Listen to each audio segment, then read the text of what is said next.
Au total, j'ai fait 111 millions de vues et donc ça m'a rapporté 250 000 euros. S'il a un test bien, je l'embauche pour une vidéo après. S'il a un test nul, ça fait 3 petits points, hide et ça dégage. J'ai généré à peu près 100 000 euros rien qu'avec la vente de produits en affiliation. Et le lendemain, du coup, j'ai pris un billet d'avion, je suis parti à 10 h. Okay, ouais. Et je suis allé de Bangkok en Nissan, donc ça s'appelle Kanken. Je suis allé voir la meuf. Salut à tous, aujourd'hui on se retrouve pour un nouveau podcast sur YouTube Automatisation avec Arthur du coup qui a plusieurs chaînes sans visage, la chaîne A-Tech dans la tech avec plusieurs centaines de milliers d'abonnés. Donc salut Arthur et bienvenue. Salut à toi, j'espère que tu vas bien. Ok Arthur, donc présente-toi un petit peu, depuis combien de temps t'as ce business, combien t'as de chaîne YouTube, etc. Bon du coup moi j'ai commencé YouTube quand j'avais 12 ans, j'étais au collège. Donc au début j'ai commencé par passion, je faisais ça, je me filmais et en fait c'était vraiment la première fois que je faisais des vidéos sur internet parce qu'en fait au début quand j'étais petit je faisais des vidéos un peu en mode documentaire. En gros, genre, ma mère, elle m'avait acheté une caméra quand j'étais petit. Et du coup, je filmais toujours les petits documentaires de famille, les petits reportages, etc. En fait, j'ai vraiment été passionné par l'audiovisuel dès que j'étais jeune. Et en fait, au fur et à mesure, du coup, j'ai vraiment commencé à regarder plein de vidéos tech sur YouTube parce que j'adorais ça, tout ce qui est Jojol, Tech News and Test. C'était des vidéos de tech qui fonctionnaient énormément et ça m'inspirait beaucoup. Et du coup, au fur et à mesure, moi, j'ai commencé à me dire, bah écoute, je vais créer ma propre chaîne. Donc, je faisais des vidéos au début où je montrais mon visage. Sauf qu'en fait, ça me plaisait pas du tout de montrer ma tête sur YouTube. C'était vraiment quelque chose que j'aimais pas, j'étais pas très à l'aise. Et puis au-delà de ça, les vidéos fonctionnaient pas vraiment au début. Pendant 1 ou 2 ans, ça a vraiment fait genre 40 vues à chaque fois. Et au fur et à mesure, j'ai un peu changé le concept des vidéos. Parce qu'en fait, au début, je faisais vraiment des tests de produits, des déballages, des unboxings. Et ça fonctionnait pas du tout parce que j'avais très peu de produits. Je testais genre des iPod Touch, des petits téléphones, mais ça faisait pas beaucoup de vues. Et au fur et à mesure, j'ai changé le concept et j'ai fait des vidéos top 5 de produits. Donc des vidéos où je montrais pas mon visage. Et en fait, ça a vraiment commencé à exploser au fur et à mesure. Je me suis surtout orienté vers les top 5 de téléphone. Et ça a commencé à faire beaucoup de vues. Et donc, j'ai complètement orienté ma chaîne vers YouTube Automatisation. Et au fur et à mesure, j'ai commencé à déléguer tout ce qui est script, voix off, montage. Et c'est là où ça a vraiment commencé à exploser. Il y a eu un changement dans mon business. Et c'est là où ça a commencé à faire vraiment beaucoup d'argent. Ok, donc là, t'as 20 ans, 21 ans 21 ans, ouais, à la fin de ans. semaine, là, dans quelques jours. Donc en vrai, t'as été un des précurseurs en quelque sorte de YouTube Automatisation, puisque ça fait genre 9 ans que tu t'es lancé quasiment. Ouais, c'est ça, ça va faire 9 ans là en janvier de l'année prochaine. Au début, je commençais vraiment à faire des vidéos, mais je pensais pas du tout que c'était YouTube Automatisation. Parce que pour moi, faire des vidéos sans son visage, c'était pas vraiment YouTube Automatisation, c'était juste faire des vidéos comme il se faisait à l'époque, par exemple Lama Fâché, les chaînes qui montrent pas leur visage, mais moi je pensais que c'était juste des youtubeurs quelconques. Ouais. Et en fait, au fur et à mesure, j'ai juste découvert ce business model que je faisais en fait depuis mes 14 ans, parce que j'ai commencé à déléguer 2 ans après le lancement de ma chaîne. Et c'est là où ça a commencé vraiment à exploser. Et c'est là où je me suis dit qu'il y a vraiment un potentiel de scaler le business et vraiment de traduire à l'international aussi. Ah, c'est ouf que tu t'es lancé alors que personne ne savait que ça existait YouTube Automatisation. Et en plus, tu as déjà commencé à déléguer quand tu avais 14 ans du coup. Ouais, c'est ça, quand j'ai eu 14 ans. Du coup, au début, je commençais vraiment seulement par déléguer le script parce que c'est ce que j'aimais le moins le faire. En fait, ce que je faisais au début, c'est que je déléguais le script à des potes, en fait. Donc des gens que je payais même pas. Et ils m'aidaient juste, entre nous, on s'aidait. Donc par exemple, je mettais en avant leur chaîne YouTube s'ils m'écrivaient mon script pour les aider à se propulser. Et puis au fur et à mesure, j'ai vraiment commencé à embaucher des rédacteurs certifiés de bonne qualité. Et c'est là où ça a commencé vraiment à avoir un impact. Et du coup, tu faisais ça sur Fiverr à l'époque déjà ou c'était où? Au tout début, je commençais avec ComeUp, 5euros.com, ça s'appelait à l'époque. Sauf qu'en fait, sur ComeUp, je trouvais vraiment des profils pas top, des gens qui faisaient des scripts un peu pourris. Donc j'ai commencé vraiment à m'orienter vers LinkedIn, et c'est là où j'ai vraiment recruté des personnes de bonne qualité. Ok, donc t'as mis 2 ans à être rentable avec ta chaîne à peu près, c'est ça? C'est ça. C'était quoi la rentabilité un petit peu au bout des 2 ans, genre 100 euros, 500 euros? Alors au bout d'1 an, on va dire que je faisais... En fait, j'ai activé la monétisation à peu près 1 an après le lancement. Donc ce qui a été vraiment assez rapide en vrai, parce que j'avais pas vraiment les techniques au début, j'ai vraiment appris tout sur le tas. Et 1 an après, donc une fois que j'avais la monétisation activée, je faisais au début 30 $, 40 $, mais c'était vraiment bien parce qu'en fait quand j'ai commencé j'étais en 5e. À l'époque j'avais genre 30 euros par mois, ce qui était bien parce qu'en vrai quand j'étais juste au collège j'avais pas besoin d'avoir des dépenses. Je vivais chez mes parents donc j'avais pas vraiment de dépenses personnelles. Et en fait au bout d'1 an, donc 1 an après, quand je suis entré en 4e, c'est là où ça a commencé vraiment à faire des chiffres intéressants, des 1000 euros par mois, 1500 $ par mois, etc. Et au fur et à mesure, je me suis dit, ah ouais, il y a un vrai potentiel de monétisation en fait. Ok. Donc tu t'es lancé dans la niche tech. Pourquoi est-ce que tu as choisi cette niche et Qu'est-ce qui te passionne là-dedans? Est-ce que tu étais passionné ou est-ce que tu as plutôt vu une opportunité business? Bah, au début, c'était genre une passion. Comme je t'avais dit, je regardais vraiment Jojol, les youtubeurs tech. Quand j'étais, même avant de commencer YouTube, hein, c'est eux qui m'ont inspiré. Romain Laneri, tous ces youtubeurs-là. Parce qu'en fait, moi, de base, j'adore tester les produits tech. J'adore quand il y a un nouvel iPhone qui sortait, je regardais toujours les keynotes. Et donc, j'ai voulu transformer ma passion en création de contenu. Et en fait, au fur et à mesure, je me suis juste aperçu que la niche tech, c'était une opportunité business incroyable. Avec l'affiliation, notamment Amazon, c'est là où on peut faire beaucoup d'argent sur le long terme. Ok. Est-ce que tu pourrais te présenter? Quand est-ce que tu as commencé YouTube? À quel moment c'est devenu vraiment rentable? Et à quel moment tu t'es dit, je vais transformer ce business et en faire mon quotidien? Ouais, donc moi de base, j'ai pas du tout commencé par YouTube en quelque sorte. J'avais commencé par faire des blogs il y a très longtemps quand j'avais 19 ans.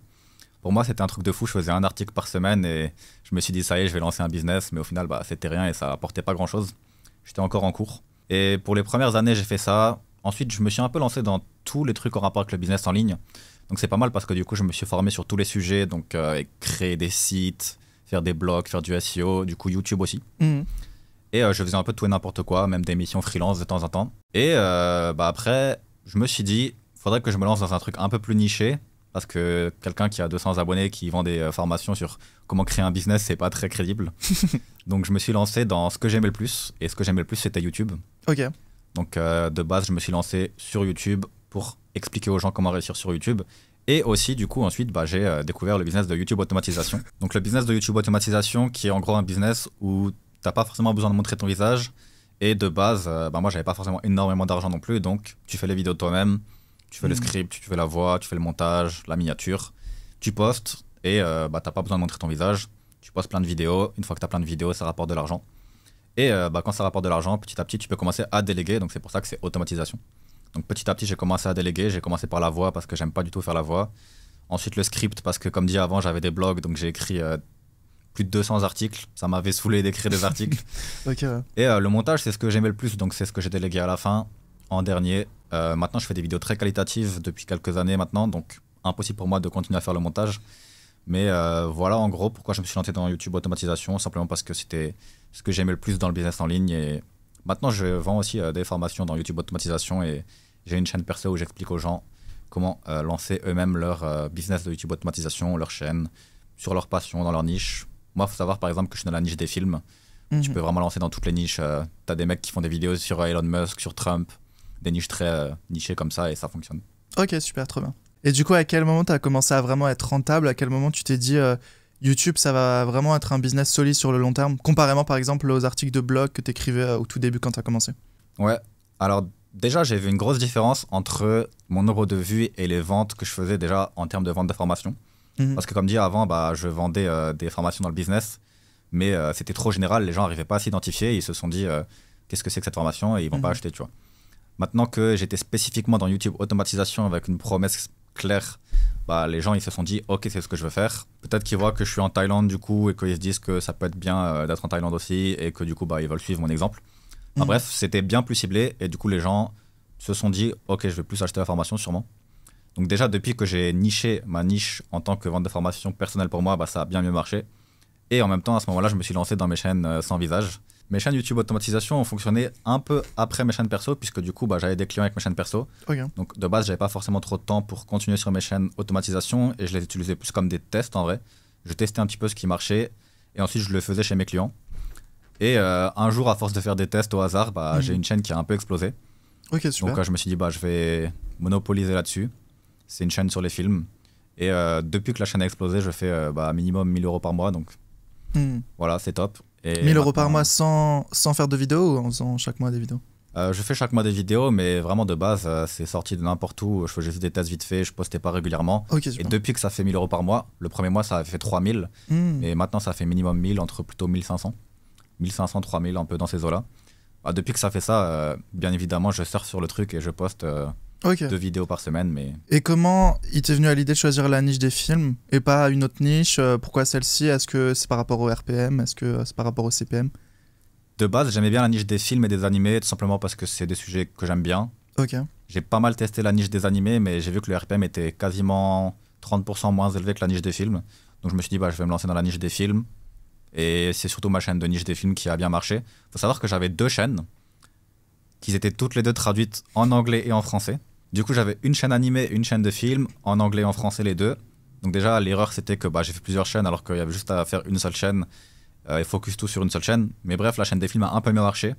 Donc après, je me suis rendu compte de cette erreur. Je me suis dit, pourquoi est-ce que j'investis dans plusieurs chaînes alors qu'une seule chaîne, ce serait bien mieux rentable de la traduire dans les langues et tout. Donc j'ai arrêté la chaîne qui marchait pas sur les animés, enfin qui marchait moins bien. Et j'ai focus sur la chaîne des films. Et tout simplement, c'était une chaîne que je kiffais bien dans la niche, donc je me suis lancé dans cette niche-là. Ouais. Ok, ouais. Et comment tu gères les copyrights du coup avec les chaînes de films? Parce que les films, souvent, ils ont des licences. Ouais. C'est assez facile.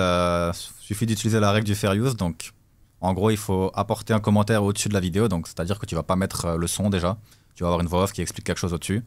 Deuxième règle assez importante, c'est de mettre 7 secondes maximum de clip. Et du coup, si tu apportes un commentaire au-dessus de la vidéo avec une voix off, que tu as 7 secondes max de clip et qu'ensuite tu coupes avec des animations, que tu as un montage, etc., ça passe et il n'y a pas de copyright. Ok. Le plus gros problème, limite, c'est les musiques. Les monteurs vidéo qui ne savent pas prendre des musiques libres de droit. Ils prennent des musiques qui sont marquées sur YouTube libres de droit. Ils se disent, c'est bon, c'est marqué dans le titre, je vais prendre la musique et la mettre sur la vidéo. Et après, ça me fait des copyrights et je leur dis, mais. Et parfois, je sais pas si tu as déjà eu ce problème. Moi, il m'est arrivé qu'il y ait des musiques, par exemple, de la chaîne NCS, tu sais, la plus grosse chaîne là, de musique copyright. Et au bout d'un an ou quelques mois, elles deviennent copyright. Et j'arrive pas forcément à expliquer ce problème. C'est quelque chose qui peut être récurrent. Donc moi, ce que je conseille, je sais pas ce qu'il en est de ton avis, mais je conseille toujours à mes monteurs d'aller dans la bibliothèque YouTube, dans le YouTube Studio, parce que là, au moins, c'est sûr que les musiques sont 100% libres de droit. Donc il n'y aura jamais de problème de copyright, même sur le long terme en fait. C'est exactement ce que je fais, c'est ce que je leur dis. Malheureusement, les monteurs sont un peu débiles parfois et t'as beau leur dire d'aller dans la librairie YouTube, ils vont te prendre la musique de NCS parce qu'il y a marqué libre de droit et ils se disent c'est bon, c'est marqué dans le titre, tu vois. Alors que c'est juste un titre et que le mec il peut décider de changer du jour au lendemain en fait. Comme Alan Walker, au début il faisait des musiques libres de droit et en fait au fur et à mesure il est devenu connu et elles sont pas libres de droit. Ouais, donc du coup les monteurs qui n'en font qu'à leur tête, il faut les virer tout simplement. Ouais, c'est ça. Parce qu'en plus que la musique ça change rien à la vidéo, tu vois, donc prendre autant de risques pour une musique c'est vraiment dommage. Ouais. Et comment tu recrutes tes freelances qui font tes vidéos donc? Moi pour recruter j'utilise tout sur Upwork, donc j'ai tout sur Upwork avec les textes, j'utilise pas WhatsApp, pas Discord, pas Slack, etc. Comme ça j'ai tout qui est sur un endroit et du coup je fais un post où je leur demande de faire un test. S'ils font un test qui est bien, je les embauche. S'ils font un test qui est nul, je les embauche pas. Et il faut savoir que c'est important de faire un test puisque moi je fais des montages qualitatifs et sur 20 tests, il va y en avoir un qui est bien et les 19 autres, ils te disent ah oui, je peux faire le test, mais au final c'est nul, tu vois. Ok, ouais. Ouais, ça arrive parfois, les tests c'est ce qu'il y a de plus long en vrai. Même pour les rédacteurs, souvent, faut en recruter 10, 15, 20 pour avoir une personne qui sort du lot qui te fasse quelque chose de bonne qualité. Ça peut prendre du temps, ouais. Ouais, mais tout le monde va te dire ah c'est bon, je peux faire le test, tranquille, ça va être de la qualité. Il t'envoie le test et c'est un truc à 10 € alors que toi tu veux payer 50 € qualitatif, tu vois. Et je pense qu'il y a des gens qui embauchent directement les gens à chacun des tests. Donc ils vont embaucher à chaque test quelqu'un, ils vont payer chaque test quelqu'un et au final il va y avoir 19 tests nuls et ils vont payer les 19 tests. Toi tu payes pas du tout tes tests en fait, tu demandes à la personne comment tu fais en fait ton processus, tu la contactes sur Upwork et tu lui écris est-ce que tu pourrais faire un test gratuitement pour voir après si tu peux faire ce projet, c'est ça? En gros, sur Upwork, quand tu fais une offre de job, tu peux demander à quelqu'un de faire une offre de job, mais dans l'offre de job, tu peux pas dire que tu fais un test parce que Upwork refuse ça. D'accord. Donc du coup, je dis, tu vas devoir potentiellement faire un essai. Et ensuite, j'envoie au mec un Google Drive. Dans le Google Drive, il y a 3 fichiers avec des tests à faire. Je lui dis, tu peux faire un test de 1 minute. Il fait un test de 1 minute, c'est toujours la même vidéo, toujours le même test. Donc j'arrive à bien voir les différences. Et tout simplement, s'il a un test bien, je l'embauche pour une vidéo après. S'il a un test nul... ça fait 3 petits points, hide et ça dégage. Ok, ok, plutôt efficace du coup. Ouais, parce que non, les gens qui disent qu'ils peuvent le faire et qui te font de la merde ensuite, c'est un peu relou quoi. Et comment tu détermines le prix d'un freelance? Par exemple, est-ce qu'un scripteur doit être payé entre X € et X €? Quelqu'un qui fait la voix off doit être payé moins cher, plus cher? En fonction du pays aussi dans lequel il vit, comment tu détermines ce prix? Pour déterminer le prix, c'est assez facile. Ce que je fais déjà, c'est que je me base un peu sur le marché et mes connaissances. Donc imaginons le prix c'est genre 20 $ en général pour un script. Je vais faire une offre de job à 20 $. Je vais regarder combien de gens postulent, est-ce qu'il y a des gens bons qui sont intéressés. Si les gens sont intéressés, du coup, je vais en embaucher. Et une fois que j'ai mes premiers freelances, je vais toujours refaire des tests pour trouver de nouvelles personnes, mais aussi à un prix plus bas. Donc je vais refaire une offre de job à 15 $. Je vois si à 15 $, il y a des gens bien qui postulaient pas ou pas. S'il y a des gens bien qui postulent à 15 $ et qui sont qualitatifs, je vais les remplacer par ceux de 20 $, et maintenant je vais prendre ceux de 15, etc. jusqu'à que je me dis, ok, là, les gens, ils n'arrivent pas à faire du bon travail. Donc, par exemple, dans les scripts, là, j'ai vu que 15 $ c'était le prix minimum, et si Si je mettais 10 $, c'était compliqué. Les mecs, ils arrêtaient de travailler au bout d'un moment parce que c'était pas assez, ou tu pouvais faire 10 scripts avec eux et après ils arrêtaient. Et ils sont basés dans quel pays, les gens qui acceptent pour 15 $ les scripts? La plupart des gens sont basés dans des pays du tiers-monde en quelque sorte, si je peux utiliser ce mot. Donc pas la France, pas les États-Unis, c'est Philippines, pour l'anglais, tous les pays d'Asie de l'Est, tous les pays Amérique centrale, Amérique latine. D'accord. Et après, pour la France, c'est Afrique et voilà, ouais. Et donc quand on se lance sur YouTube, généralement, le plus important, c'est de choisir la bonne niche. C'est quoi tes critères pour savoir si une niche elle est intéressante ou si c'est une niche qui a fuir absolument et qu'il faut pas lancer? Pour moi, déjà, le critère numéro 1, ce serait que la niche soit pas trop nichée. Donc en gros, tu recherches ta niche. Par exemple, si tu es dans la cuisine, tu recherches dans la cuisine et tu vois, est-ce qu'il y a des gens qui font des vidéos avec plus de 100 000 vues quotidiennement, tu vois. S'il y a des gens qui font plus de 100 000 vues quotidiennement, c'est que c'est une bonne niche. Ensuite, il ne faut pas non plus que la niche elle soit trop générale. Parce que si elle est trop générale, il va y avoir trop de concurrence. Et en plus, tu vas pas réussir à bien avoir ta propre communauté. Donc, exemple, Lama Fâché, ça marche plus, tu vois. C'est trop général. C'est des vidéos basées sur le putaclic, alors que YouTube t'empêche en quelque sorte de faire ce genre de vidéos de nos jours. Donc voilà, te nicher et regarder si tu peux faire 100 000 vues. Et aussi regarder un petit peu si c'est international. Donc, est-ce que tu peux traduire ça dans plusieurs langues, puisque la traduction, c'est quand même assez important et ça fait pas mal de rentabilité. Je pense que c'est les critères les plus importants. Et après, il faut aussi que tu sois passionné, si tu fais les choses toi-même surtout. Mais même si tu délègues, parce qu'en fait, tu vas pas réussir à savoir est-ce que la personne fait des erreurs ou pas dans les scripts, ou ça va te faire chier et tu vas arrêter, tu vois. Donc au début, ça marche pas très bien YouTube, il faut que ce soit sur le long terme, c'est exponentiel. Donc au début, faut que tu sois passionné, quoi. C'est vrai que moi, j'ai lancé ma première chaîne sur la tech. Donc c'est une niche que j'adorais, vu que j'étais vraiment passionné, ça a bien fonctionné. Et j'ai lancé après d'autres chaînes dans des niches complètement différentes. J'étais pas vraiment passionné. En fait, c'est des niches que j'ai jamais réussi à développer. C'est des chaînes qui ont jamais fonctionné. Parce que c'est des niches que j'aimais pas du tout, en fait. Et donc, j'ai jamais réussi à être focus sur ces chaînes-là. Du coup, sur toutes tes chaînes en cumulé, donc déjà aussi, combien est-ce que tu as de chaînes et combien est-ce que tu as généré d'argent sur toutes tes chaînes cumulées depuis que tu as commencé, en gros? Ok. Donc, au total, j'ai fait le calcul hier. Donc, j'ai 8 chaînes au total. Donc principalement c'est des chaînes traduites de ma chaîne principale qui est en français. Au total, j'ai fait 111 millions de vues. Et donc ça m'a rapporté 250 000 €. En comptant simplement la pub YouTube, parce qu'il faut savoir que vu que ce sont des chaînes dans la technologie principalement, il y a aussi l'affiliation Amazon, il y a aussi les sponsors. Donc par exemple, par le passé, je recevais des produits. En échange, je recevais une rémunération pour faire une vidéo sponsor sur le produit. Et du coup, ça c'est uniquement sur ta chaîne tech ou c'est sur genre toutes tes chaînes, même dans d'autres niches? Alors ça, c'est sur toutes mes chaînes, même dans d'autres niches. Mais il faut savoir que la majorité des revenus, ils sont de la chaîne tech. Parce que c'est une chaîne quand même, parce que c'est une niche quand même à haut RPM. Donc ça signifie que les revenus sont quand même hyper intéressants. Et en plus de ça, il peut y avoir d'autres sources de revenus à côté. Ce qui fait que ça fait des gros revenus. Et ça vient principalement de la chaîne française qui a plus de 400 000 abonnés. Donc ça fait qu'elle a généré plus de 60 000 vues. Et rien qu'avec Amazon Affiliation, donc je peux pas forcément dire les chiffres exacts parce que j'ai un contrat avec eux, mais j'ai généré à peu près 100 000 € rien qu'avec la vente de produits en affiliation. Il faut savoir que Arthur ne fait pas d'anglais aussi, donc c'est pour ça qu'il dit que c'est la chaîne française la plus rentable. Il faut savoir que l'anglais, c'est un marché que j'ai jamais réussi à développer parce qu'il y a une concurrence qui est énorme et j'ai jamais eu les ficelles, j'ai jamais eu, je pense, le courage aussi de continuer, de payer des freelances et que ça soit à perte. Et c'est pour ça que j'ai jamais vraiment réussi à développer un business sur ce marché-là. C'est vrai que c'est dommage, en fait. Et même la tech en anglais, j'ai l'impression que ça marche un peu moins bien. Ils sont un peu moins intéressés, je trouve. Je connais pas beaucoup de chaînes anglaises qui font encore des vues de nos jours, tu vois. Je pense que la tech, il y a beaucoup de contenu aussi déjà fait, en fait. Et vu que moi, je sais pas comment tu fonctionnes pour trouver tes sujets, mais moi, je m'inspire pas mal du marché américain. C'est vrai que malheureusement, les sujets ont déjà aussi été faits, en fait. Et le fait de faire un même sujet sur un marché similaire, la vidéo, parfois, elle a du mal à se propulser. Il faut vraiment avoir un angle différent. Et parfois, je m'inspire aussi beaucoup du marché US. Ce qui fait que c'est dur de s'implanter sur ce marché-là. Moi, ce que je fais qui marche bien sur ça, c'est je reprends une vidéo qui a déjà marché il y a 3-4 ans, mais elle avait un montage de merde et un script de merde. Je sais qu'elle a marché et je la refais avec un montage de fou et un bon script. Et du coup, elle marche encore mieux et ça marche vraiment bien parce que ce qui a marché remarche.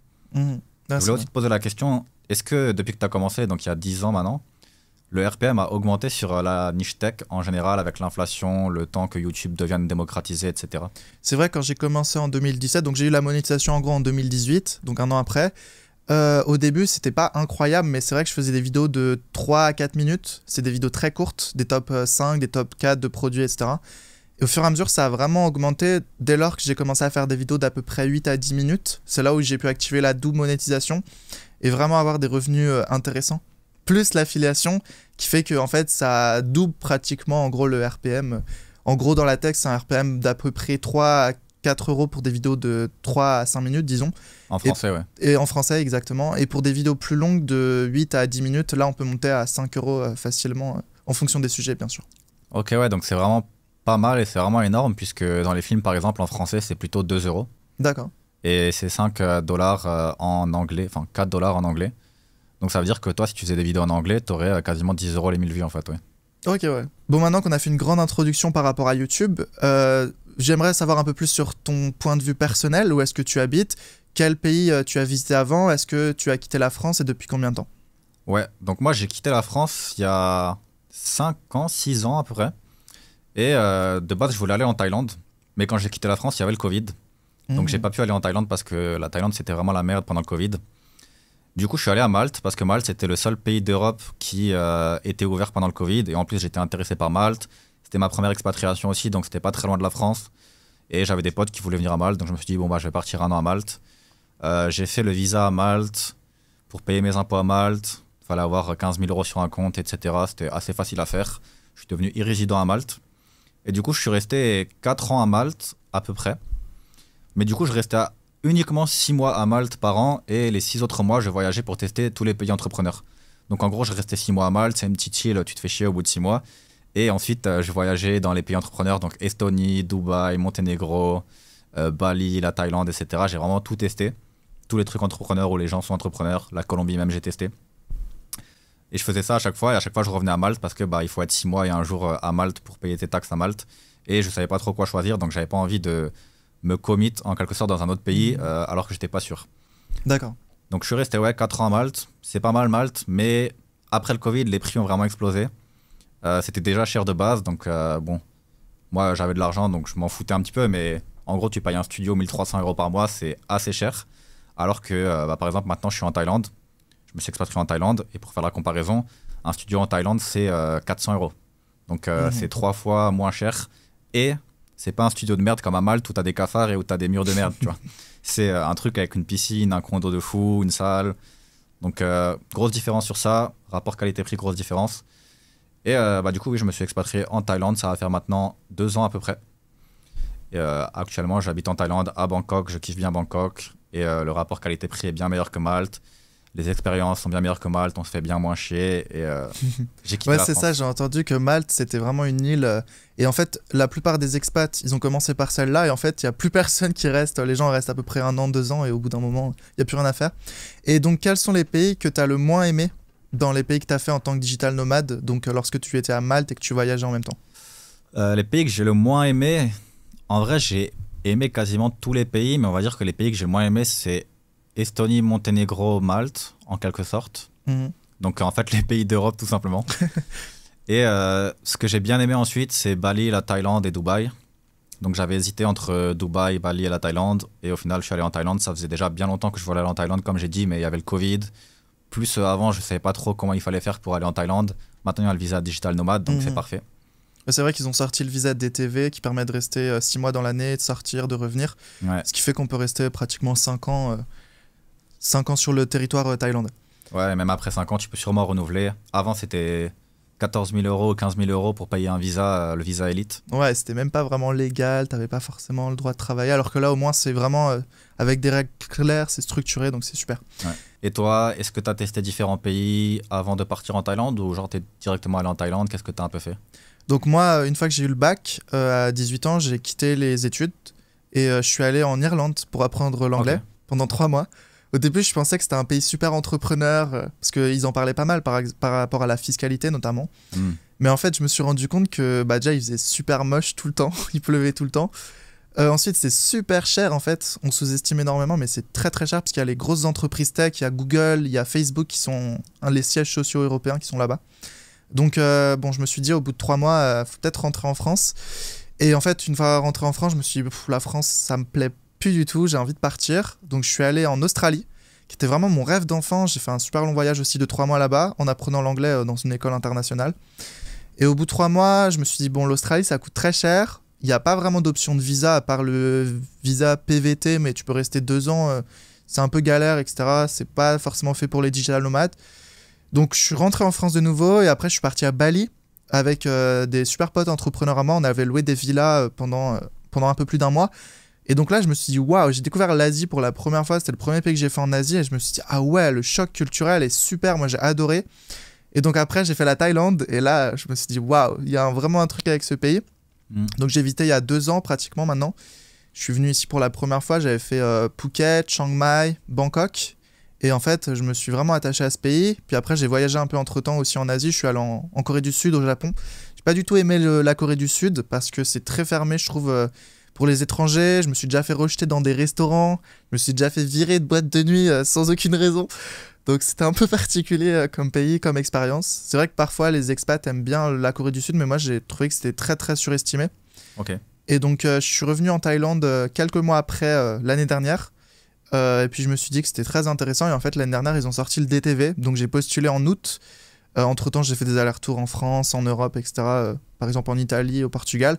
Et je me suis vraiment installé là maintenant. Ça va faire 7 mois que je suis ici en Thaïlande depuis octobre. Et je veux vraiment rester sur le long terme parce que j'adore la culture. J'adore les gens, la nourriture. Le coût de la vie est très intéressant aussi. Donc selon toi, quels sont les avantages et inconvénients par exemple de la Thaïlande?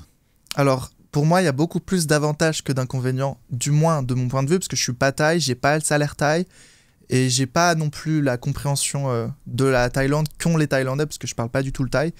Mais c'est vrai que niveau avantage, il y a une fiscalité qui est intéressante pour ceux qui travaillent sur Internet. Ceux qui travaillent dans des jobs en Thaïlande, c'est pas du tout le cas, hein, la fiscalité est pas incroyable.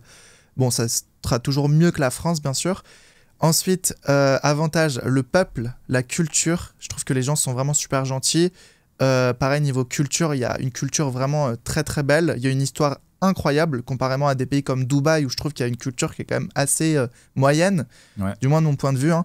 Ensuite, la température, parce qu'il fait beau toute l'année. Bon, il y a la saison des pluies, c'est pas top, mais c'est vrai que la majorité du temps, il y a quand même une température qui est aux alentours de 30 degrés. Et en France, c'est vrai que l'hiver, il fait très froid. C'est pas très agréable, je trouve, de travailler avec 0 degré. Ouais, moi, justement, je trouve que ça, c'est un point négatif, la température. Ok. Je trouve qu'il fait beaucoup trop chaud et il n'y a pas de saison. Moi, j'aime bien quand il y a des saisons, quand ça change et tout. Je trouve que c'est un des points négatifs. Et la saison des pluies, limite, c'est la saison que je préfère parce qu'au moins, il n'y a pas le soleil à 37 degrés et tu peux sortir sans te tuer parce qu'il fait 37 degrés et du soleil, ouais. Ouais, c'est vrai que la chaleur est très importante ici. Et je sais pas ce qu'il en est de toi, mais moi je dépense beaucoup en électricité ici parce qu'en fait la clim elle est allumée tout le temps. C'est impossible de vivre dans son condo sans avoir la clim d'éteinte en fait. Après tu dis sans beaucoup, mais au final c'est 50 € par mois, non? Pour moi c'est 50 € par mois. Ouais, c'est ça, c'est 50 € par mois. C'est pas non plus énorme. Mais je pense que si on n'avait pas la clim, ça réduirait vraiment la facture d'électricité. En ce qui concerne les inconvénients, faut pas le nier, hein, mais il y a une pollution qui est assez élevée ici en Thaïlande, surtout vers février, notamment à Chiang Mai. Où Bangkok ça aussi, ramène toutes les fumées vers Bangkok. Ce qui fait qu'en fait, c'est super mauvais sur le long terme pour la santé. En plus de ça, les embouteillages. Moi, je viens d'une petite ville en France, donc il n'y a jamais d'embouteillage. C'est vrai qu'à Bangkok, ça fait quand même beaucoup d'embouteillages tout le temps.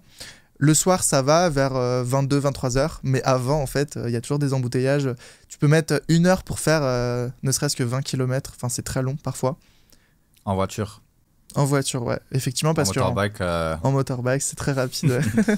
Tu zigzags à travers les voitures et ça passe. Mais ça peut être dangereux aussi, c'est un truc que je trouve, ça peut être un inconvénient parce que la majorité des personnes en Thaïlande, quand elles conduisent des motos, elles n'ont pas forcément le casque. Moi, je trouve que c'est un inconvénient par rapport au Vietnam, par exemple, où c'est obligatoire. Ok.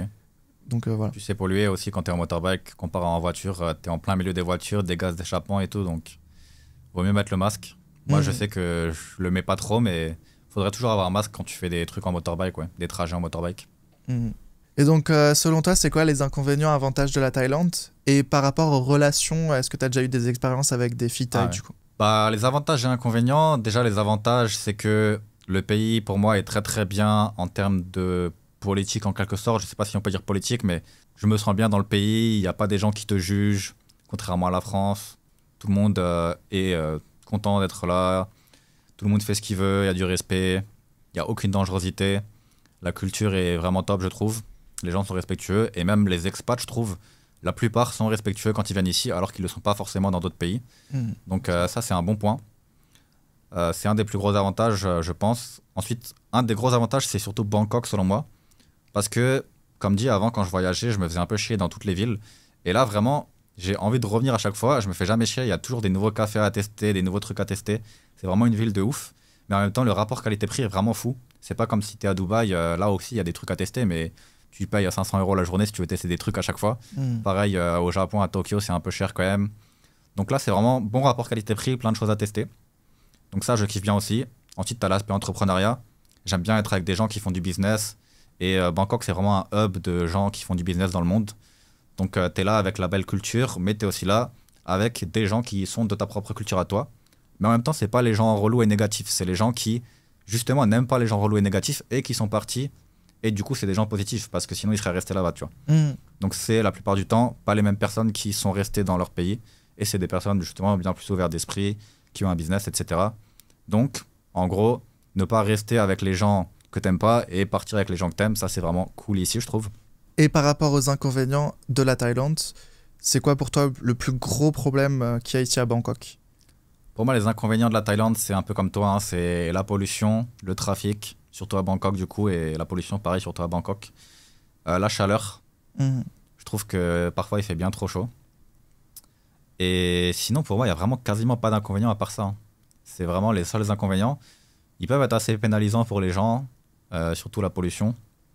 Mais après, là, on est encore jeune. Quand on commence à vieillir, on peut potentiellement aller dans une île. Il y a un peu moins de pollution, voire beaucoup moins. Et du coup, ça pourrait aller aussi. Les avantages aussi, c'est que c'est vraiment un hub en Asie, Bangkok. Tu peux vraiment prendre un avion, aller partout. Tu peux voyager dans des îles, tu peux voyager dans d'autres pays assez facilement. Ça coûte moins de 100 €. Et c'est totalement différent. Tu passes de la ville à la plage, quoi. C'est sûr que Bangkok, c'est super bien desservi en ce qui concerne les avions, les aéroports. Et tu vois, par exemple, on en a fait l'expérience parce qu'on a voyagé ensemble. On a été en Nissan pour seulement 20 € le billet d'avion. Enfin, c'était vraiment pas cher. On peut aller aussi à Chiang Mai pour 30 € aller-retour. C'est vraiment ça, je trouve, l'avantage de la Thaïlande. C'est qu'en fait, c'est hyper facile de se déplacer, même en bus. Tout est super pratique. Quel a été le truc le plus fou que tu as fait pour une femme thaïlandaise depuis que tu es arrivé là à Bangkok, depuis 2 ans? Justement, en parlant d'Isan et du vol, il y a 2 semaines, il y avait une meuf qui avait son anniversaire. Et c'était le lendemain. Elle m'a dit, ah, pour mon anniversaire, je suis toute seule et tout. Je l'avais jamais vue, je lui avais parlé vite fait parce que justement, quand on était à Isan, je l'avais match sur Tinder. Et je lui ai parlé vite fait depuis une semaine. Elle m'a dit, ah, demain, c'est mon anniversaire, je suis toute seule. Du coup, pour rigoler, je lui ai dit, ah, bah, du coup, faudrait que je vienne demain plutôt que la semaine prochaine. Parce qu'on rigolait sur le fait que je pouvais lui apprendre l'anglais et venir avec l'avion. Elle m'a dit, ok, en rigolant. Et du coup, moi, j'ai compris ça sérieusement. Je lui ai proposé, ok, je prends un avion. Elle m'a dit, ok. Et le lendemain, du coup, j'ai pris un billet d'avion. Je suis parti à 10 h. Okay, ouais. Et je suis allé de Bangkok en Nissan, donc ça s'appelle Khon Kaen. Je suis allé voir la meuf. Donc le billet d'avion vraiment pas cher, 50 € aller-retour. Ça coûte pas si cher que ça. L'hôtel, 30 €. Donc voilà, pour 80 €, j'allais voir une meuf. C'est pas non plus un truc de fou. Mais c'est un peu chiant parce qu'il faut te lever à 8 h. T'arrives à midi là-bas, tu perds du temps. Et au final, quand je suis arrivé là-bas, bah, j'ai fait quelques dates avec la meuf. Sauf que de base, la meuf, elle me disait qu'elle allait passer l'après-midi et la journée d'après avec moi. Au final, l'après-midi, c'était juste un café qui a duré 2 heures. Et ensuite, apparemment, elle avait des plans. Alors que de base, je suis quand même venu pour justement qu'elle soit pas seule à son anniversaire. Et le lendemain, normalement, on devait passer toute la journée ensemble. Au final, on n'était que de 10 h à 13 h ensemble. Et après, apparemment, il y a la famille d'une pote qui est venue. Et elle devait voir la famille d'une pote. Et le soir, elle a dit qu'elle allait me revoir. Et le soir, elle ne m'a pas revu. Donc au final, c'était pas forcément un truc de fou. Sachant qu'en plus, quand je suis arrivé, c'était son anniversaire. Donc j'ai dû acheter des fleurs et je lui ai donné des fleurs. J'ai vraiment fait beaucoup quand même. Je suis venu en avion, je lui ai donné des fleurs. Donc voilà le truc le plus fou que j'ai fait pour une fille. Ça n'a pas marché, donc ne le refaites pas. Après, je me dis peut-être que ça aurait pu marcher avec quelqu'un d'autre. Il ne faut pas non plus baser ses expériences sur quelque chose qui n'a pas marché. Mais généralement, quand on est un mec et qu'on fait trop d'efforts pour une meuf, bah, la meuf va prendre peur en quelque sorte et ça va pas forcément trop bien marcher. Mais voilà, c'était une expérience qui était intéressante et au final, je regrette pas. Ça aurait pu bien se passer. Là, ça s'est pas forcément bien passé. Mais dans tous les cas, j'ai un peu visité Isan, j'ai un peu visité Khon Kaen en même temps, donc c'est pas non plus quelque chose de perdu, quoi. C'est vrai qu'avec la Thaïlande, les expériences folles, il y en a à tous les coins de rue. Tous les jours, on a un peu même des potes qui nous racontent des expériences un petit peu bizarres, des anecdotes marrantes. Donc c'est ça qui est bien ici, il y a toujours des choses à faire. Ouais, il y en a pas mal d'autres expériences que je raconte pas dans cette vidéo, mais... Du coup, sur YouTube, est-ce que toi, tu suis par exemple toutes tes dépenses à la perfection pour dire ah là, j'ai dépensé par exemple 200 € et j'ai gagné 400 €? Et comment est-ce que tu fais pour suivre ça et savoir si tu es rentable ou pas? Moi, ce que je fais, c'est que j'ai un tableau sur Excel avec les sorties d'argent et les rentrées d'argent mensuellement. Mais je fais pas ça au cas par cas, parce qu'il y a des vidéos qui me coûtent beaucoup plus cher que ce qu'elles me rapportent. Parfois, je dépense 80 ou 100 euros pour une seule vidéo, et en fait, la vidéo me rapporte même pas 10 euros parce qu'elle a flop complètement. C'est juste que parfois, je fais des tests avec certains sujets. Je me dis, on va tester l'algorithme, on va voir si ce sujet-là, il va fonctionner. Parce que, par exemple, un concurrent l'a fait aux US et ça a super bien marché. Et en fait, sur le marché francophone, ça marche pas du tout, c'est un gros flop. Donc, ça me rapporte peut-être 10 euros, mais ça m'en coûte 80. Ce qui fait que ça fait une perte de 70 euros. Mais au contraire, parfois, j'ai des vidéos qui me coûtent seulement 10 euros à produire, donc des shorts, et qui font genre 1 million de vues, et qui me rapportent beaucoup parce qu'en fait, la pub YouTube, plus les revenus de droits d'auteur de la SACD, ça rapporte pas mal d'argent en fait. Donc pour ceux qui connaissent pas la SACD, c'est une plateforme qui existe en France, qui permet de se redistribuer de l'argent quand on a une chaîne YouTube qu'on fait pas mal de vues. C'est un peu comme la SACEM pour les musiques, pour ceux qui connaissent en France. Parfois aussi, certaines vidéos en France me rapportent pas d'argent et elles sont déficitaires, mais lorsque je les traduis en espagnol, en italien, elles rapportent beaucoup plus d'argent parce que le fait de les traduire, ça fait diminuer les coûts en fait. Il y a simplement la voix off à payer, ce qui fait que le montage il est déjà fait, les images elles sont déjà ajoutées, en fait il y a juste à traduire la vidéo, ce qui fait que ça coûte parfois seulement 10 euros. Et la vidéo en italien, elle peut par hasard comme ça exploser, faire beaucoup d'argent, et donc ça rentabilise aussi la vidéo française. Ouais, donc en gros, dans tous les cas, sur YouTube, c'est comme ça, tu as 20% des vidéos qui payent pour toute la chaîne et 80% qui sont pas rentables en gros. En gros, c'est ça, de mon expérience. La majorité de mes vidéos sont pas rentables, mais j'en ai parfois qui font 500 000 vues, 1 million de vues, qui explosent complètement dans ma chaîne, qui explosent complètement sur l'algorithme YouTube, et ce qui fait que du coup, ça fait monter d'autres vidéos, ça fait un peu un effet boule de neige, et ça devient super rentable. Et je sais pas si toi, tu as remarqué ça, mais moi, j'ai des vidéos en France qui explosent, et lorsque je les traduis, elles explosent aussi à l'international. Je sais pas si toi, tu as remarqué le fait que des vidéos, quand tu les traduis, ce même sujet-là, il peut super bien marcher dans tous les marchés. Oui, j'ai remarqué ça et justement, ça montre qu'en fait, YouTube, c'est pas de la chance. Et si une vidéo a fonctionné dans une langue et qu'elle fonctionne dans une autre, c'est parce que la vidéo est bien, le script est bien, le sujet est bien. Et généralement, quand une vidéo fonctionne dans une langue, elle fonctionne dans une autre. C'est assez rare que ce soit pas le cas. Moi, je crois que j'ai genre 80% du temps, une vidéo qui fonctionne dans une langue, elle fonctionne dans toutes les autres. Et une vidéo qui fonctionne pas dans une langue, elle fonctionne pas dans toutes les autres. Donc c'est vraiment fou. D'ailleurs, je sais pas si tu peux un petit peu en dire plus sur le truc dont tu parlais où tu peux t'inscrire en français pour recevoir des revenus de droits d'auteur pour les gens de la vidéo, parce que je pense que pas beaucoup de gens connaissent comment ça fonctionne, à partir de combien d'abonnés tu peux le faire et combien de pourcentage de monétisation ça te rapporte un peu. Alors, il faut s'inscrire sur le site SACD. En gros, c'est l'équivalent de la SACEM, mais pour YouTube. Pour Facebook également, ils ont mis en place ça récemment. Et il faut payer un abonnement annuel. Je ne sais plus exactement le prix, mais on mettra le prix. Au niveau du nombre d'abonnés, alors je suis pas sûr qu'il y a un minimum, mais il faut quand même avoir pas mal de vues sur ces vidéos parce qu'ils rémunèrent à partir de seulement quelques dizaines de milliers de vues. Et donc ça peut rapporter quelques milliers d'euros en plus par an. Mais c'est pas énorme en fait parce qu'il faut faire des millions et des millions de vues pour que ça soit rentable. Mais j'ai par exemple des potes qui font des vidéos YouTube Short. Et en fait, le fait de mettre leurs vidéos YouTube Short, et en plus YouTube Short ça fait beaucoup de vues, bah ça double généralement leur RPM. Ce qui fait qu'en fait YouTube Short on se dit que c'est pas rentable, mais il suffit de s'inscrire à la SACD et de mettre ses vidéos en français sur YouTube Short, de mettre les liens et en fait ça peut doubler le CPM. Ce qui fait que c'est très intéressant. Ouais, c'est intéressant comme truc, ouais. Pour ceux qui connaissaient pas, inscrivez-vous si vous avez déjà des abonnés. Et si vous avez des grosses chaînes, ça peut aller très vite et rajouter 30%, voire doubler, je sais pas. Ouais, c'est ça, ça peut doubler facilement les revenus. Quel est selon toi le conseil numéro 1 pour réussir sur YouTube? Et aussi, comment est-ce que tu fais pour t'améliorer petit à petit? Genre par exemple, depuis 10 ans, je pense que tu t'es amélioré petit à petit. Qu'est-ce que tu as mis en place? Est-ce que c'est ça le conseil numéro 1 aussi pour toi, de s'améliorer petit à petit? C'est MrBeast qui le dit, il faut à chaque vidéo faire un peu mieux. Bon déjà, il y en a plein je pense qui ont peur de se lancer sur YouTube parce qu'ils ont peur de montrer leur visage, ils ont peur de faire une voix off, d'apparaître, etc. Il faut savoir que genre on est tous humains et tout le monde, tous les plus gros youtubeurs, ils ont commencé par faire des vidéos de mauvaise qualité. Donc forcément, on va forcément s'améliorer au fur et à mesure. Même moi, là, je suis pas forcément très à l'aise en face caméra, mais je sais que dans plusieurs années, je serai complètement à l'aise. Ce qu'il faut faire, c'est bien sûr de s'améliorer au fur et à mesure. Et pour ça, il faut déléguer. Pour moi, ça passe forcément par là. Parce que faire tout seul, c'est pratiquement impossible. On peut pas apprendre toutes les compétences en seulement quelques semaines. Ou alors ça demande un travail énorme. Et au-delà de ça, pour moi, le plus gros conseil que je pourrais donner à quelqu'un, c'est de faire des vidéos dans une niche qui soit intéressante. Donc, comme tu l'avais dit auparavant, il faut que ça soit une niche qui plaise à la personne. Donc, une niche, comme je l'ai fait auparavant quand je me suis lancé dans la tech, c'est quelque chose qui m'intéresse. Également, une niche qui intéresse une audience sur YouTube. Genre, vous n'allez pas faire des vidéos dans des domaines qui intéressent personne et où il n'y a aucune vue. Parce que ça veut dire que ça sera une niche qui sera jamais monétisable en fait. Il n'y aura jamais de vues et il n'y aura jamais de moyen de monétiser, que ce soit par la vente de formation, que ce soit par la vente de produits en affiliation. Il n'y aura aucune possibilité. Donc ça, c'est pour moi un conseil primordial, c'est de faire quelque chose qui nous intéresse et de faire quelque chose qui fonctionne. Parce que c'est bien de faire quelque chose qui nous intéresse, mais si c'est quelque chose qui ne fonctionne pas, ça n'a aucun intérêt.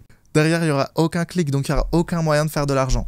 Justement, à propos de ça, comment est-ce que tu fais toi pour savoir si une vidéo va fonctionner, spécifiquement dans la niche tech? Comment est-ce que tu fais pour trouver des idées de vidéos et savoir en fait que c'est bon, ça va marcher? Moi, j'utilise beaucoup de ChatGPT pour m'inspirer de ce qui se fait à l'international en demandant des exemples de concurrents, également ce qui se fait sur mon propre marché. J'utilise aussi pas mal vidIQ, c'est une IA qui permet de tester un peu la concurrence, de voir les mots-clés SEO. Je trouve que c'est super bien fait, super pratique pour voir le volume de recherche. Et après, parfois, il m'arrive de faire plein de vidéos qui ne marchent pas du tout. Parce que je me dis, parfois, il faut bien tester, il faut bien être le premier dans un sujet. Ça m'a déjà arrivé par le passé que ça fonctionne, qu'il y ait des vidéos qui explosent, qui n'ont jamais vraiment été faites à l'international également. Mais la plupart du temps, ça ne marche pas forcément. Donc, il faut pas mal suivre la concurrence. C'est vrai que sur YouTube, la concurrence, c'est super, super bien. On dit généralement que dans le business, la concurrence, c'est malsain, c'est pas bien, mais sur YouTube, ça apporte beaucoup de sources de trafic. Donc ça fait que votre vidéo, elle peut être mise en avant grâce à un concurrent à vous. Elle apparaîtra dans les vidéos suivantes sur la page de lecture YouTube. Justement, ouais, la concurrence sur YouTube, c'est vraiment bien parce qu'en fait, si par exemple, tout le monde fait des vidéos sur Minecraft et que d'un coup, Minecraft explose sur YouTube, si tu fais des vidéos sur Minecraft, YouTube, il va se dire « Ah, les gens, ils aiment trop regarder des vidéos sur Minecraft en ce moment. Tiens, lui, il a fait une vidéo sur Minecraft, elle a un bon RPM, elle a un bon taux de clic et elle a un bon taux de rétention parce que du coup, t'as fait une bonne vidéo. Vu que tout le monde a envie de regarder ça, YouTube, il va montrer aux gens ce qu'ils ont envie de regarder. Donc en fait, justement, si tu fais des vidéos qui sont en rapport avec la concurrence et que c'est des vidéos qui marchent de fou sur YouTube en ce moment, si t'as fait une bonne vidéo, YouTube va prendre ta vidéo et la montrer aussi. Alors que si toi-même, tu essaies de créer la trends en partant d'un truc que personne ne regarde, à moins que tu arrives à faire des stats de fou, YouTube va pas montrer ta vidéo parce qu'il se dit « Ok, les gens sont pas forcément intéressés par regarder ce contenu. » Et c'est comme ça en fait que les gens se disent « Tiens, c'est bizarre, j'ai des statistiques de fou sur cette vidéo et elle fait pas de vues. » C'est juste que personne ne regarde ce type de vidéo sur YouTube. Alors que tu peux avoir une vidéo avec des statistiques moins élevées, mais vu qu'en ce moment les gens regardent ça sur YouTube, YouTube il va se dire « Ok, les gens ont ça dans leur historique de visionnage, on va leur montrer des vidéos similaires. » Et c'est un sujet similaire et donc ils montrent la vidéo, tout simplement en fait. Du coup, est-ce que tu as quelques anecdotes avec tes freelances par exemple ou des anecdotes marrantes sur YouTube? J'ai pas mal d'anecdotes avec les freelances parce que quand on gère de l'humain, forcément derrière on gère aussi les problèmes. J'ai notamment quand j'ai commencé à déléguer, il faut savoir que j'étais mineur à l'époque, donc j'avais pas une société à mon nom. Et c'était une société qui n'était pas gérée par moi, c'était géré par un adulte, qui est mon père. Donc ça veut dire qu'en fait, il savait pas à l'époque que je déléguais et que je payais des personnes pour faire des vidéos parce que c'était la première fois que je commençais. Et moi, vu que je viens d'une famille qui est pas forcément dans l'entrepreneuriat, déléguer, c'est pas forcément quelque chose qui est très bien vu en fait. C'est bien vu de faire tout par soi-même. Okay. Et donc au tout début, ce que je faisais, c'est que je payais une rédactrice. Et en fait, je la payais par PayPal. Et en fait, j'avais plus du tout de solde sur PayPal parce qu'au tout début que j'ai commencé, je la payais vraiment pas très cher. C'était genre 5 € le script pour une vidéo de 4 minutes. Mais en fait, au bout d'un moment, j'avais plus du tout d'argent sur mon compte PayPal, sur mon solde PayPal. Donc ce que j'ai fait, c'est que je l'ai payé en cash. En fait, à mon anniversaire, je recevais un petit peu d'argent. Et je lui avais envoyé l'argent par la poste. Ah ouais. Donc c'était un petit peu what the fuck comme histoire, mais finalement ça a fonctionné. Donc comme quoi, on peut toujours trouver des solutions malgré les problèmes qui peuvent arriver. Et également, anecdote incroyable, j'ai recruté ma première voix off. Et en fait, c'est devenu mon meilleur ami. Donc c'est Willy Haman, pour ceux qui connaissent, il fait des voix off sur Fiverr. Et en fait, je l'ai recruté et tout, et au fur et à mesure, on s'est super bien entendu, et c'est devenu mon meilleur ami. Ça, c'est un problème que j'ai eu récemment, notamment de me faire trop ami avec mes freelances, et ça peut me jouer parfois des tours. Donc c'est pour ça maintenant, j'essaie un peu de changer ma stratégie, parce que le fait d'être trop ami avec des personnes avec qui on travaille, faut pas trop mélanger le côté business et le côté personnel, ça peut créer des problèmes sur le long terme. Ouais. Du coup, vous n'avez pas d'excuses pour vous lancer sur YouTube parce que Arthur, 14 ans, a envoyé l'argent de son anniversaire à son freelance. Alors que vous êtes là à dire « je veux pas montrer ma tête, blabla ». Ouais, c'est pour ça que tout le monde, pour moi, peut se lancer sur YouTube. Il y a toujours un moyen de réussir. Et de toute façon, je sais pas ce que tu en penses, mais pour moi, quand on focus sur quelque chose, que ce soit sur YouTube ou même sur des objectifs de développement personnel, on va forcément réussir en fait. Parce que si on met toute son énergie sur quelque chose, forcément, il y aura des résultats qui vont fonctionner sur le long terme. Ça va forcément marcher. Ok, maintenant j'ai un concept, Lucas, qu'on va faire. Tu vas me répondre par oui ou non. Donc je vais te poser quelques questions et tu vas simplement répondre par oui ou non et on pourra développer rapidement un petit peu après. Alors, est-ce que pour toi, sur YouTube, la qualité audio, elle est plus importante que la qualité vidéo? Non. Est-ce que une seule vidéo qui buzz, ça peut suffire à lancer complètement une chaîne YouTube? Ouais. Est-ce qu'on peut lancer un business en ligne sans investir un centime? Tu peux, hein, YouTube automatisation. Est-ce que YouTube, c'est devenu trop compétitif pour les débutants? Non. Est-ce que YouTube, il favorise les contenus éducatifs par rapport aux contenus de divertissement? En SEO, oui, sinon, non. Est-ce que pour toi, et moi je pense que oui, YouTube, c'est en train de détrôner complètement la télévision et les anciens médias? Clairement, oui. Est-ce que YouTube, c'est une meilleure plateforme que TikTok pour la monétisation?